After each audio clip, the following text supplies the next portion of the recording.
I was lucky to only be see and receive positive support from almost everyone, on the national team, all my teammates, anyone that I've ever surrounded myself with, reached out their support. And I was really thankful for that.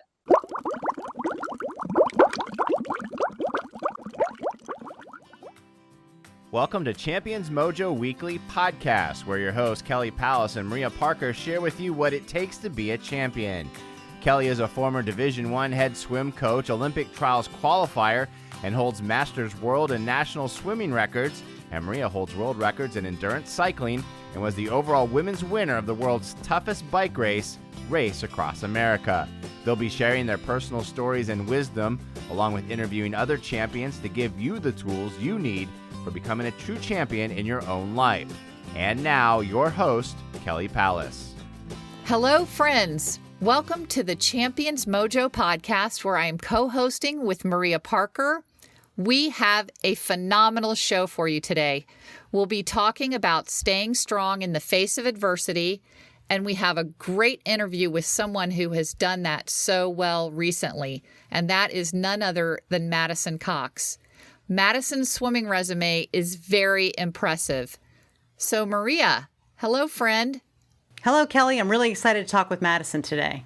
Me too, Maria. But before we bring Madisyn in, will you tell our listeners a bit about Madisyn's swim career?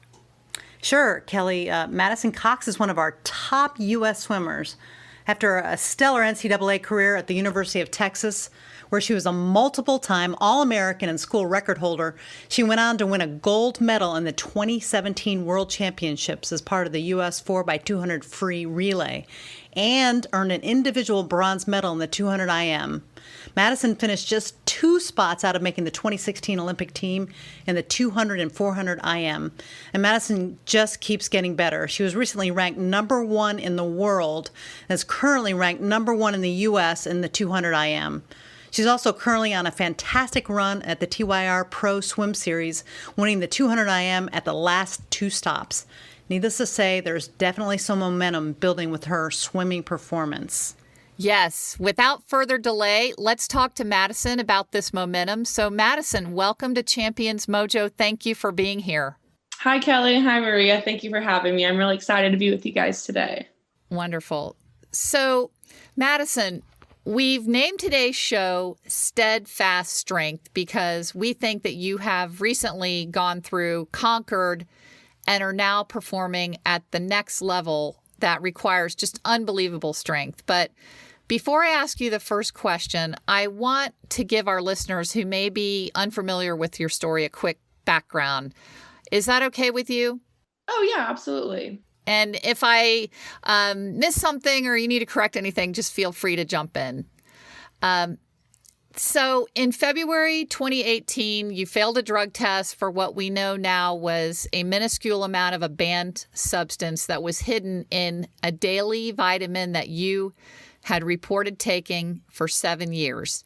Initially, you were given a 4-year ban, which turned into a 2-year ban. And then after you had served 6 months, the powers that be decided to just eliminate your ban altogether. So you were done and you finished serving that ban in September of 2018.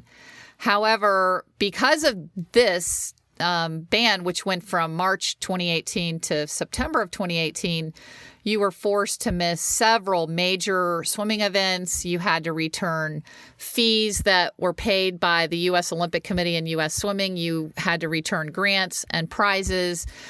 You were also unable to pursue lucrative corporate sponsorships.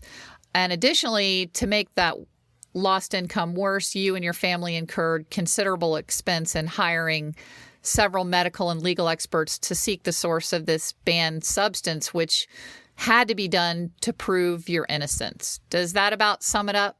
That does. I think it's good to note too that the 4-year ban was the initial ban, and then after a trial in Switzerland, it was reduced to 2 years based on good character, and then it was 6 months. It was reduced to 6 months, basically just time served after we were able to prove the source in the multivitamin. Yeah. So thank you. So just that's really not what we want to talk about. We know you still got that kind of going a little bit in the background with some legal matters, and I hope that that vitamin company will have to give you some compensation at least for what you've gone through. But what we want to talk about today is how you got through these tough times this past year with this suspension. Yeah. I think I think it's really important to talk about because I learned a lot from that. I wish I hadn't had to go through all of that to get to where I am now. It'd be nice to just have learned these life lessons and to have, the tools and the all the things that I gained from that experience. It'd be nice to just have all those without having to go through it. But looking back on it now, I still want to say I'm thankful for it, but I have grown a lot, and I think what I went through has prepared me for a great, next year and a half, whatever it may be in the sport. And what are some of the main things that you have learned? What I've learned a lot about is just, I think resilience is kind of the main thing. Is I had to go in and out of the pool every single day. With this weight on me, knowing this, nobody at the time knew. My coach knew on deck, but that was it. And I had to go into the pool and still train and do everything that I could do because I knew in my heart that I didn't do anything and that I wasn't going to have to be punished for something I never did. So going into the pool, training with that on your mind, it's just, it's hard. And but I had my teammates. They didn't know at the time, but they were there. They really helped me a lot get through those practices where I just felt almost, like I was suffocating from this weight that I had. So yeah, I learned how to just, you get through tough times. Nothing is going to be ideal. That'd be great if you could just come into practice and every single day was a perfect day and you were happy and everything was great. But a lot of times that's not the case. It might not be as severe as what I went through, or maybe even more. You never know. And you just still go in, you put your head down, you do the work, and you also help others in the process too. I think that was cool to see, is how all my teammates, that's how I kind of got through it. They were there with me from the start to the finish and helped me a lot to just even little jokes that they would say during practice, those little tiny things really meant a lot. And so that's also helped me now looking back when I have another teammate, that might not be doing well or is struggling, and that, I can help them and be there for them too. Did you have some specific techniques you used to keep your head in the game while you were practicing and put away the bad stuff? That's a good question. I don't know about specific techniques, but I think so I would get into practice every day and I'd just be like, totally devastated. And, it's swimming was really hard because that's the thing I love. It's the thing that I was there for, to compete and train and perform my best, and to have that at the line where I'm like, I don't know if I'm actually going to be able to do this. It was hard going to practice. And I think I just would let my mind go. I would just let myself be happy and let myself invest in my teammates and whatever was going on in the moment. I think that's really important. That's something I've also been able to apply to my entire life is, when I'm doing one thing, that's what I'm doing at that time. When I'm in the water, I'm a swimmer. That's what I'm focusing on. I get out of the water, I go to the classroom and do homework, whatever it may be. And I'm a student and I'm learning, and whatever may have happened at practice, I put behind me. And, it's really being in the moment. I think that's the biggest thing that I learned from that. So yeah, I don't know if there's a specific technique, but just kind of being in the moment. I like that idea. I like that concept of just being present with what you're doing at this moment. That's excellent. Yeah, that's exactly. In fact, one of our questions that we ask all of our guests is, what techniques did you learn from swimming that you've taken outside of the pool to deal with challenges? So to me, that's exactly. In the pool, when you're in the middle of your 200 IM, you're thinking about your breaststroke. on your breaststroke. You're not thinking about something else. So it sounds like you were doing that. And can you try to think of something else with your swimming that, when you're going through tough times in swimming, either the training or the lifting or the meets, that you used in this case? Okay, so swimming just in general, I mean, it's a tough sport. We all know that, right? I mean, there's so many hours. It's ridiculous when I think about how many hours I put in a day to the sport for a 2-minute race. It's insane the amount of dedication and motivation you have to really make it in the sport. And I think that's one thing that I took with me into this case. I know it would have been easy. I mean, I could have been easy to just be like, well, you know what? Like, it's not meant to be. Swimming's not meant to be. I'll just take my four-year ban and run and not try to gain some justice out of it. I knew it was a long road ahead when I went into it, but I don't think for a second I doubted what I had chosen to do with hiring the lawyer and deciding to prove my innocence. I think I took that lesson of swimming. We want something, we go after, we work our hardest for it. And I think myself and my parents included, my coach did that with this trial. We decided, we're going to go all in. We're going to get justice from this. We're not going to get banned for something we never did. And it was a hard and long road. And I remember every phone call I got, I was scared to pick it up because it was, most of the time it wasn't good news, but we just persevered. And that's what swimming's about. That's what happens when you have a bad season. It's really easy to just throw in the towel and be like, oh, this sport isn't for me. It's too hard. I'm not getting best times, but I'm trying so hard. But as athletes, that's not what we do. You pick yourself up, you learn from the lessons, and you move forward and you get better along the way. That is a beautiful, beautiful answer.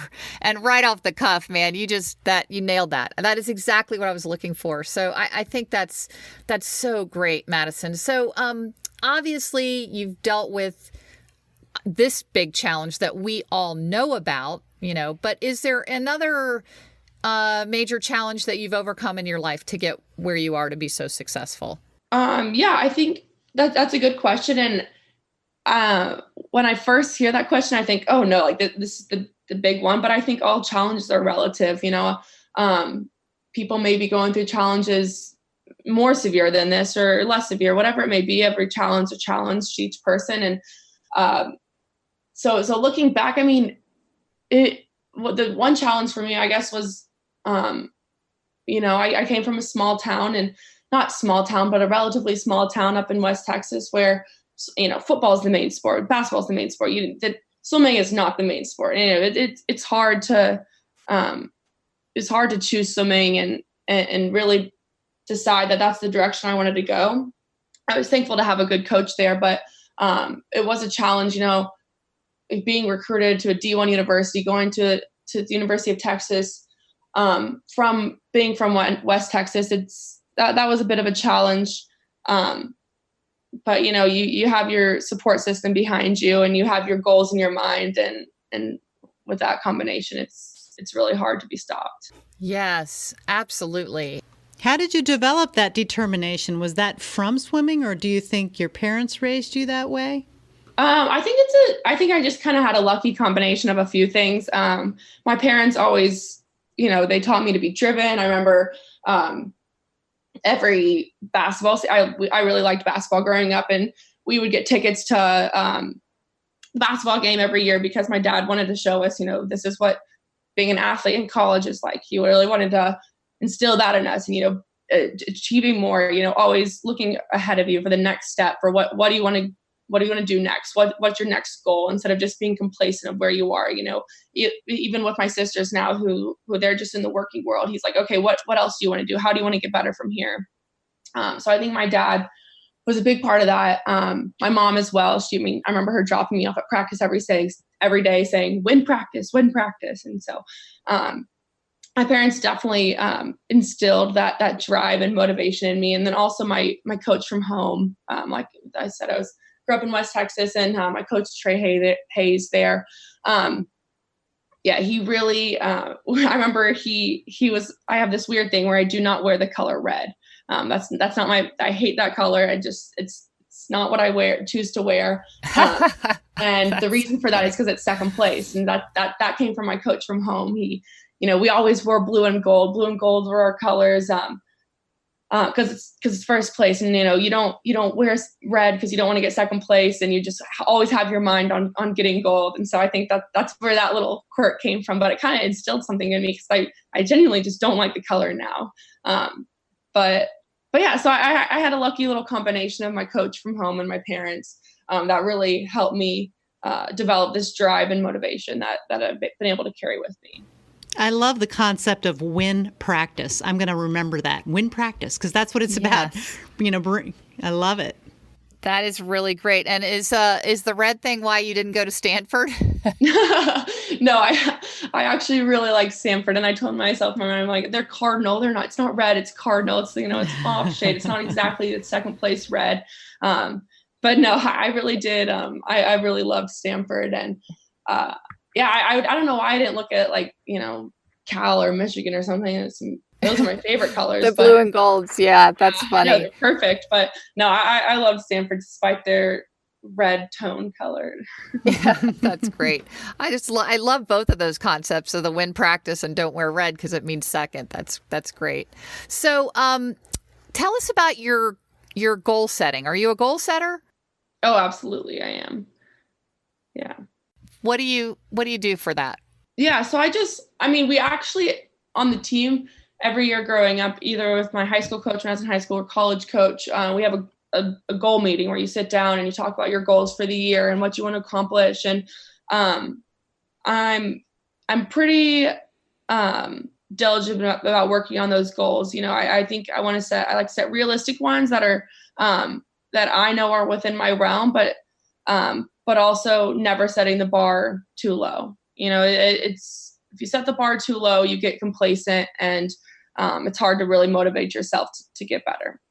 So I definitely set semi-lofty ones. I think if anyone else saw them, they would maybe think I was crazy, but I know what I do in the pool every day. So I've never doubted them for a second. Beautiful. And do you have any advice for our listeners who are swimmers or non-swimmers who, they have some goals out there that are really tough and they want to reach them? What advice would you give them? Stick with it. It's not going to happen overnight. It's the little things day in and day out. Make sure you're paying attention to detail. It's the little things that you just really get right over and over again. And those will all kind of compile to help you achieving that one big goal. Yeah, I love that. The little steps end up making the whole big thing. It's hard to take one giant leap, but if you just take a step back, go at it, one little bit at a time, it's a lot more achievable and easier to wrap your mind around too. So. Absolutely. Don't be scared of your goals either. That's another big thing. Oh, that's a great one. It sounds like you've had incredible support and, your coach and your parents. Can you talk about the role of just help in terms of overcoming, terrible adversity like you have and also achieving your goals? Yeah, that's so important. You can't do this alone. You're in a sport. That's a team thing. I know you swim individual races, but you still have a team sport. No way I'd be where I am without my coaches, like I said, and parents, but also my teammates every day. Those are also an instrumental part of your success. So yeah, just really digging those relationships too. You need to build yourself up this great community because days aren't going to be great. Sometimes are going to be hard, and it's those people that'll really help you get through those times. And the people that just encourage you too, and you can do the same for them. I've always felt better with my own swims when I'm supporting someone else. When I have a teammate that's going really fast, it's easy to see that and get inspired by that and go fast yourself as well. So just digging into those relationships in the community around you is really important.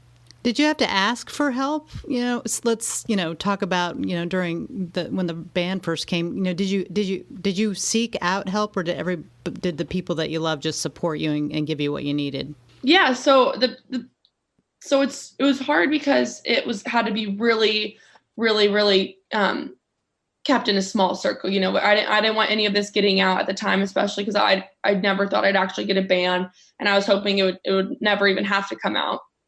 And so I had to keep it within a pretty tight group. And so that little circle was my parents, my coach, Carol Capitani, and my other coach, Eddie Reese. And so they gave me tremendous amounts of support. Just that little circle. It was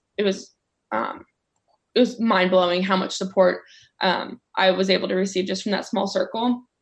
And then after it eventually all came out, my friends, everyone supported me as well. And I was really thankful for that. I remember the day it came out, my phone was blowing up, and I was really nervous of what was to happen. I know there's people that will have their own opinions out there in the world, and they have the right to those opinions as well. But I was lucky to only see and receive positive support from almost everyone, on the national team, all my teammates, anyone that I've ever surrounded myself with, reached out their support. And I was really thankful for that. That's probably in part about who you are too, and people knowing who you were, I would imagine, Madisyn. Yeah. I mean, that's the other thing I had to hold on to is like, if the people who really know me, the people I really care about, I don't think for a second they'd ever think that I would do anything even remotely close to cheating. So the other people out there, I mean, they can have their opinions, but it's people who I really surround myself with that I cared about. So you go from this small town in West Texas to the University of Texas, which is, obviously one of the great swimming universities in our country. And you're swimming for Carol Capitani. And she is one of only 2 women coaches in the top 25 in Division I. And I'd just love to know your thoughts. You're a strong woman. You're swimming for a strong woman. What are your thoughts on swimming for a woman, which is really kind of rare? Yeah, it's funny because I think I kind of almost forget that too. I mean, I think I don't think of her as any different. I'm like, she obviously has the same capabilities as any male coach. I don't think there's any discrepancy there. I mean, if not, I think the world of Carol, so I think she's even a better coach maybe. But I'm kind of sad to hear that number 2 out of all the top programs, 2 female head coaches, because I mean, women are just as capable as men. There's no difference, especially coaching wise, between them. And I think Carol brings a lot to the table. Her knowledge of the sport, she's been in it for, almost her whole life. So I'm really thankful to have her there and her guidance as well. And yeah, I hope to see more women coaches in the future, because I think maybe the reason for that number is that it has been a male dominated position for so long that women are just now, coming around and believing themselves just as capable as men, which they are. And I hope to see that number increase in the next few years as well. Could you ever see yourself coaching swimming? I've thought about it. I don't know. I really love the sport, and I want to give back to it as much as possible. But I don't know if that would be my role, if that's what I'd be good at or not. And I'm not sure. I've actually considered, I plan to go to medical school after swimming. But I've considered helping out, wherever I go to med school, helping out with the team, maybe coaching a little bit, because I do just love the sport, and I love to see people achieve their goals in the sport. So it would be really cool to be able to still be around it and helping out. Yeah, and I totally agree with you. And the reason I wanted to ask you, because you are swimming for Carol, and I'll tell you a quick little story that just shows, I think as a swimmer, I grew up as a swimmer, went to Olympic trials, was an NCAA All-American, got my master's in exercise science, wanted to be a coach, my big goal was to be a Division I head coach. So I finally get a Division I head coaching position. I'm the head women's swimming coach at the University of South Carolina.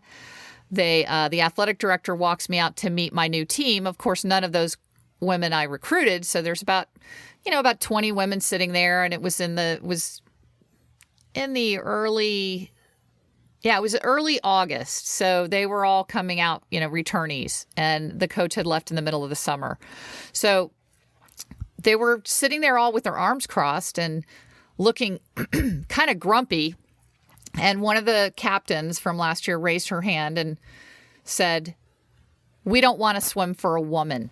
And wow, that's incredible. Yeah.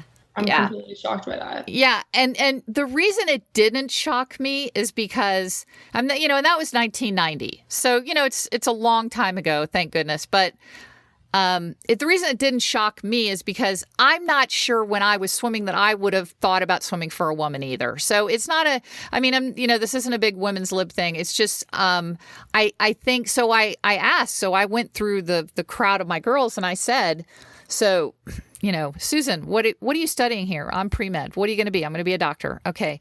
Do you want patients not to come to you because you're a woman? And then, somebody who was pre-law, who's going to be an attorney, I'd say, well, what are you going to be? I'm going to be an attorney. Well, do you want people not to come to you because you're an attorney? And so, it turned around, I think, some of their thinking, but I understood at that time there were, very few women coaches. I just think it's a matter of familiarity that, that you're just used to looking up and seeing men, and that, and I totally get what you say. You look up and you see Carol and she's just a competent, amazing, educated top coach. And so you don't think of it. So, but I had to ask you because you're a strong woman, you swim for a strong woman. And I think, I think the thread that you'll hear in a lot of the interviews that we have with the top college coaches, one of the things that I have found that they all say is it's an incredibly hard job. I mean, it's just,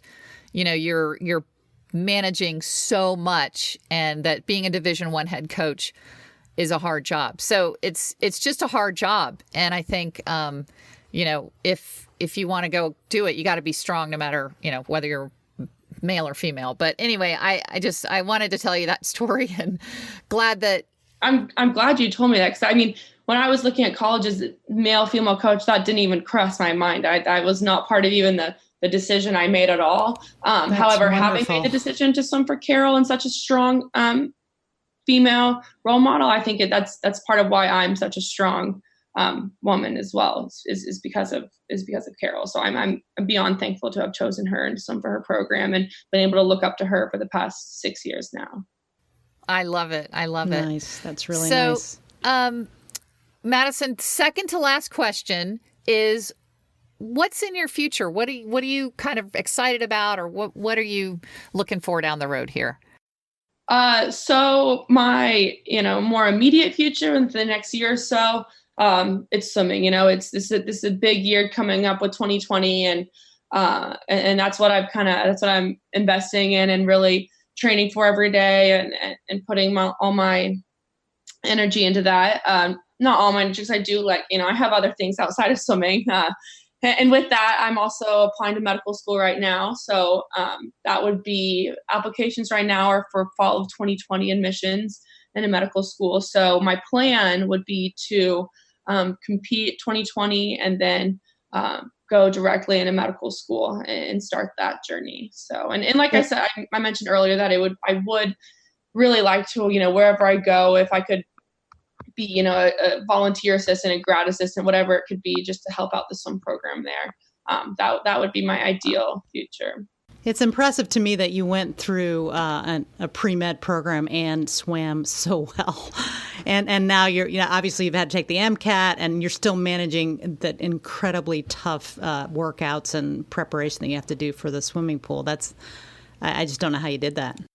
Well, I think it kind of goes hand in hand. I always found myself, whenever I had a good semester in school, I also had a good semester in swimming. I think it's just, like we were talking about earlier, those translatable skills. I think swimming has prepared me, to be a great student as well, because hard work is hard work. It's just, you work hard in the pool, you get out, you work hard in the classroom. And I think another tool with that is time management. As swimmers, we don't have much time, and every second we have is pretty valuable. So I've learned to use that with school as well. And it helped me to be diligent in my studies and stay focused and stick with my priorities as well.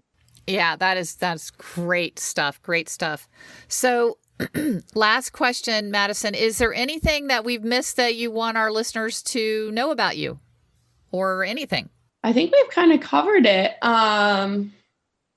Yeah, I think what you said at the beginning of the podcast was, podcast is to help everyone. And so I really do hope that, hopefully no one has to go through my specific, unique experience. But I do think there are things that I learned from that we talked about, that are really applicable to anyone out there. So I hope that people do gain a lot from this, and it helps them. I love that you want to encourage people, Madisyn. That's beautiful. Yeah, I mean that's what it's all about, though. You go through hard things and you figure it out, and then you turn around and you help the next person behind you. Absolutely beautiful. Well, it's been such a pleasure having you with us today. We're so going to be cheering for you going into this next year. And absolutely. You've just, like I said, you've just got such great momentum and great attitude, and you're so talented. And, it's just, I just see great things for you. So we're just thrilled to have incredibly had you. Hardworking and disciplined. Yeah. I think you've got this future, Madisyn. Go for it, girl. Yeah. Thank you, Maria. Yeah. Thank you, Kelly. I really appreciate it. I really appreciate you guys having me on the show.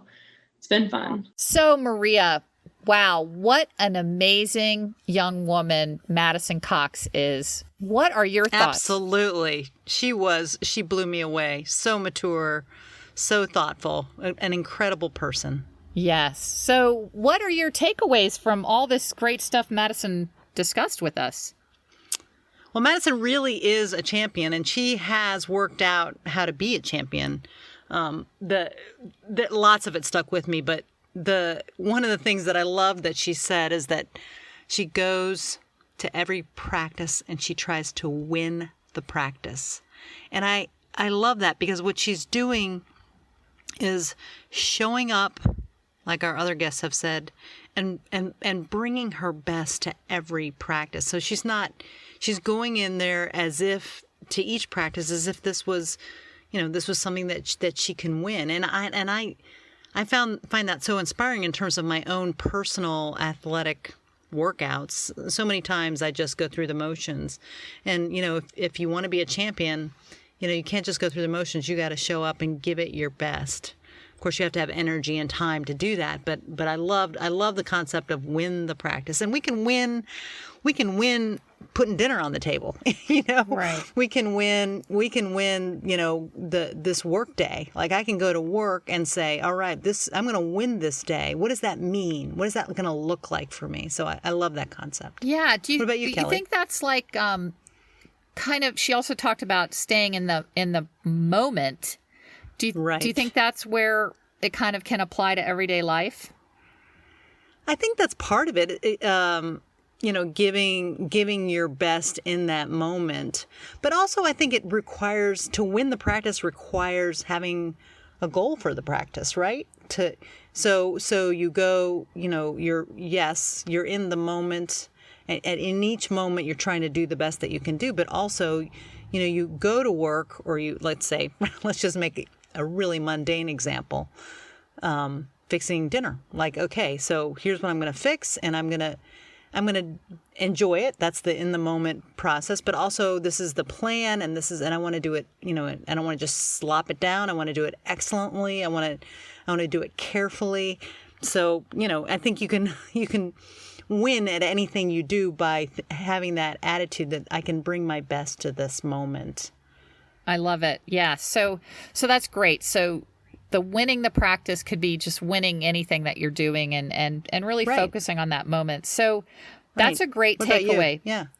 I know you had some. My first one, I had two. My first one was how she talked about just step by step to reach her goals. And this is a theme that we're seeing throughout all of our interviews with coaches. That's absolutely right.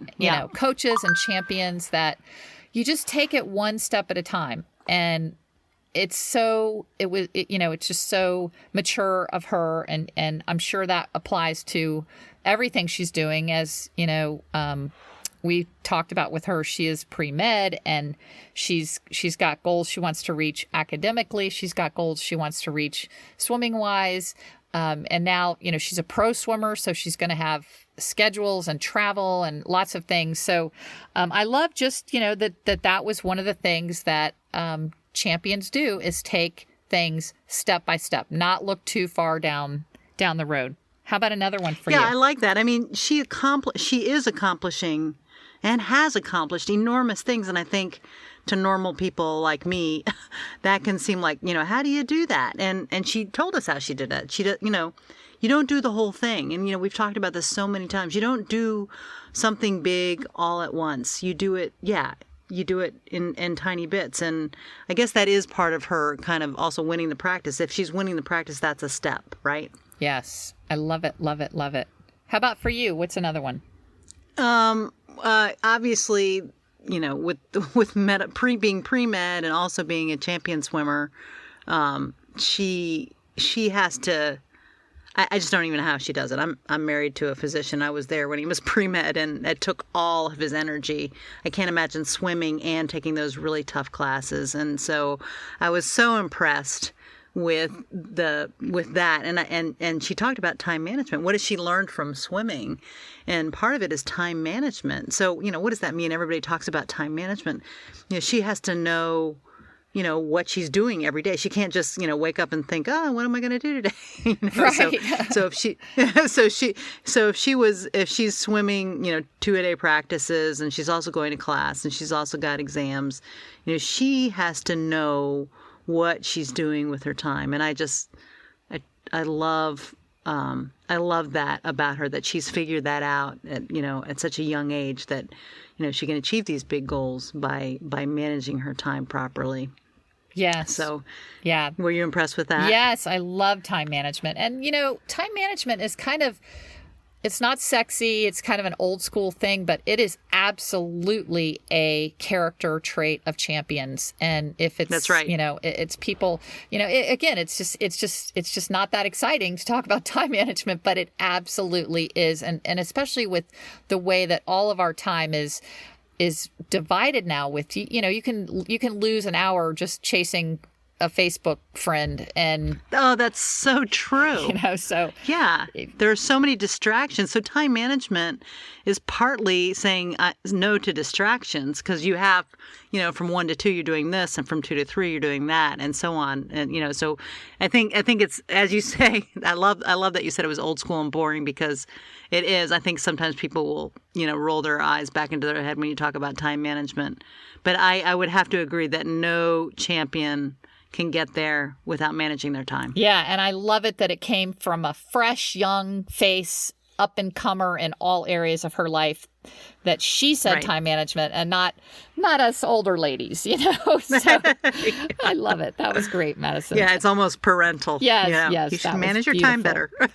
So my second item, which I just absolutely respected, and it ties into, actually, I think our number one podcast. I think this is our 20th podcast, and my goodness, in our very first podcast we talked about overcoming obstacles and things that are just thrown in your path that just bring you to your knees. And what Madisyn has gone through this past year and conquered is truly amazing. And we asked her how she did it, and she said she felt better when she was supporting someone else, that she did it through being with her teammates. And I love that. And that was something that we talked about, that, when you're going through something tough in life, there's always somebody going through something tougher. Always. It's like always.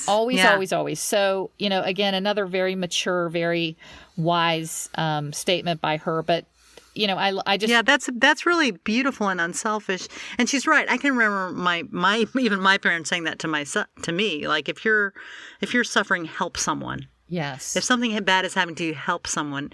And that was, Madisyn figured that out on her own. That if she was, and she also had perspective, right? She said what she went through was awful. It sounded awful to us, right? It's awful, but she recognized that it wasn't as awful as other things that could happen. So I again, very, very mature, amazing woman. Yes. Yeah. A lot to take away there. So we each got 2 takeaways, which I think are great. And I don't want to, we want to keep our podcast to a reasonable time length here. So let's wrap it up with our action items, and then we'll do our quote of the week, and that will be another show here. So Maria, what action items do you, an action item that our listeners can do? Well, I'm going to go as a parent with time management. So I think a lot of people misunderstand time management, and you and I were talking about this before. But when you time management is essentially scheduling your time and managing your time. But one of the biggest mistakes people make is not prioritizing their tasks. So, for instance, I might wake up this morning and I'm moving. So there's a million things to do, right? And I could write down 100 things, and I could do the easy thing first, which, for me might be to, fold my clothes. But the hard thing, is I've got to go through this box and organize everything. So I think the action item for time management is when you have your to-do list, make sure that you put the 3 most important things at the top and do those first. Some people call it swallowing the frog. Do the hard thing first. And so if you wake up in the morning and there's 23 things you got to do, look at that list and which 3 of those 23 things will move you towards your most important goals. And also, what's the hardest thing? Because for most of us, the morning is our time of high energy, and we can face the frogs first. So my action item is make sure tomorrow when you make your to-do list that you put the hard things first and the ones that will move you towards your goal. I think there's a book called The One Thing. What is the one thing that's going to move you most towards your goal? And it's usually something hard, because otherwise you would have already done it. So that's my action item. I love it. And I totally Kelly? Agree with that. I'm a list maker, and some days I just do the easy stuff. But if I really want to have a day where I feel like I've satisfied, myself, I go for the hardest, worst thing. And it may take all day to do that one thing, but I do it. Right. So great. My action item would simply be the consistent theme of whatever is really, like, if you have something in your life that is just overwhelmingly hard or bothering you, is think of who else might be going through something that you could help them with, and be there for them. And sometimes that just takes enough pressure off of you with that, whatever's causing you to suffer, or the pain, to get a little bit of strength and to get your perspective. So, whatever it is, look to other people that you might be able to help get through, and then everybody, a rising tide raises all ships. So who else can you? And Kelly, I know you've done that, because I can remember dozens of conversations where you were struggling, as our listeners know, you're a breast cancer survivor, and you were struggling with some big things, your skin, and you would call me and we would talk, and you would say, Maria, what are your challenges? What's going on with you? And then you would reach out in a way and try to help me during a time when I know you were struggling with other things. So I know that you live by that credo, and it's a good one. Yeah, I think that's been the theme of my life, how, started a charity and a breast cancer website. And I really feel like that's a good one. So, well, then those are a couple of action items, and we have another show that is wrapped, and we're going to do the quote of the week and then come back and say goodbye. This week's quote of the week is from Helen Keller. Character cannot be developed in ease and quiet. Only through experience of trial and suffering can the soul be strengthened, ambition inspired, and success achieved.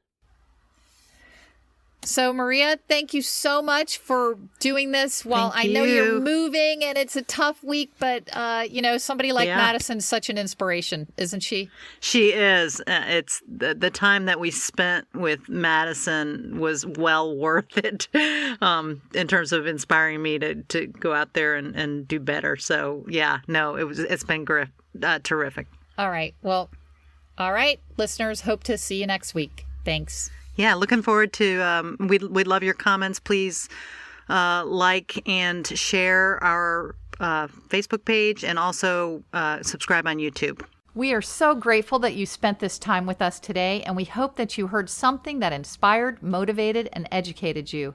Signing off for myself and my champion co-host, Maria Parker, we hope you'll join us again soon, and we know you can be a champion. Thank you for listening, and please see below for a copy of the show notes for any links or important information that we've referenced here. You've been listening to the Champions Mojo podcast, designed to make you feel inspired, motivated, and educated. Subscribe to the podcast on iTunes, Spotify, and Google Play. Also visit championsmojo.com to learn more.